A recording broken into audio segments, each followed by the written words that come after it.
સુરતમાંથી ઝડપાયો છે નકલી પનીરનો જથ્થો। એલસીબી ઝોન 1ની ટીમને સફળતા મળી છે। પુણા ગામની કૃષ્ણાનગર સોસાયટીમાંથી નકલી પનીર ઝડપાયું છે। ભાડે મકાન રાખીને પનીર સ્ટોરેજ રાખતો હતો પંકજ ભૂત નામનો આ આરોપી ઝડપાયો છે। 315 કિલો નકલી પનીર ઝડપી પાડ્યું છે। રાજકોટથી પનીર મંગાવવામાં આવતું હતું। છેલ્લા 4 મહિનાથી નકલી પનીર વેચતો હતો આરોપી। તો છેલ્લા 4 મહિનાથી મકાન ભાડે રાખીને નકલી પનીરનો ધંધો કરતો હતો આરોપી। 315 કિલો નકલી પનીર ઝડપી પાડવામાં આવ્યું છે। એક શખ્સની ધરપકડ કરવામાં આવી છે, તેની પૂછપરછ હાથ ધરવામાં આવી રહી છે। સુરતમાંથી મોટા પ્રમાણમાં નકલી પનીરનો આ જથ્થો ઝડપાયો છે। એલસીબી ઝોન 1ની ટીમને આ મોટી સફળતા મળી છે। ચેતન અમારી સાથે ફોનલાઈન પર જોડાઈ ગયા છે। ચેતન, શું કામગીરી કરી રહી છે પોલીસ તંત્ર, સાથે સાથે જે વ્યક્તિની ધરપકડ કરવામાં આવી છે તેના વિશે શું ખુલાસાઓ મળી રહ્યા છે હાલ?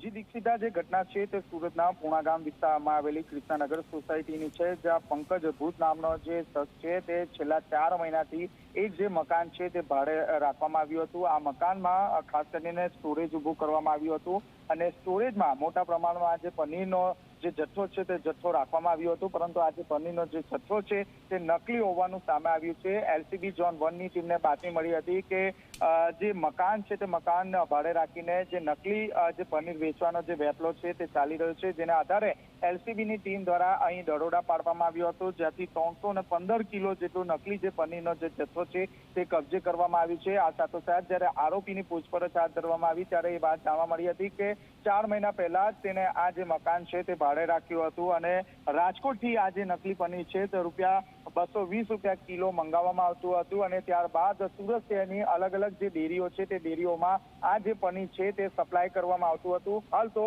એલસીબી ઝોન 1 દ્વારા જે આરોપી છે તેની વધુ પૂછપરછ હાથ ધરી છે। બિલકુલ આભાર ચેતન સમગ્ર વિગત બદલ। તો મોટા પ્રમાણમાં પનીરનો જથ્થો ઝડપી પાડવામાં આવ્યો છે। નકલી પનીરનો આ વેપલો ચાલી રહ્યો હતો અને એલસીબીની ટીમે આ સમગ્ર કૌભાંડ ઝડપ્યું છે।